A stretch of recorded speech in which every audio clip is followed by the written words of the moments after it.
సోమ ప్రదోష వ్రతం పరమశివునికి అంకితం చేయబడింది.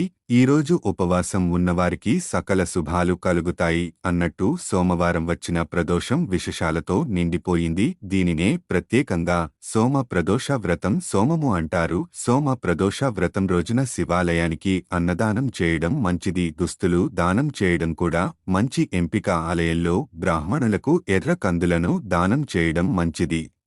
సోమ ప్రదోష వ్రతం పాటించేవారు మాంసాహారం, మద్యం సేవించడం నిషేధం. నలుపు దుస్తులు ధరించవద్దు. సంధ్యా సమయంలో శివాలయానికి వెళ్లి నువ్వుల నూనె దీపం వెలిగించి దీక్షలు చేసి పూజలు చేసి కొబ్బరికాయ పగలగొట్టి నివాళులర్పించాలి. శివునికి బిల్వ ఆకులు, ఉమ్మెత్త పూలు, పండ్లు, పెరుగు, తేనె, సెమి ఆకులు సమర్పించాలి. పరమేశ్వరుని ఆరాధనకు అంకితమైన పండుగ అయిన ప్రదోష వ్రతం సందర్భంగా ప్రజలు ఆదిమ దంపతులైన శివుడు మరియు పార్వతీ దేవిని పూజిస్తే వారు సంతోషకరమైన మరియు ఆనందకరమైన జీవితాన్ని గడుపుతారని నమ్ముతారు.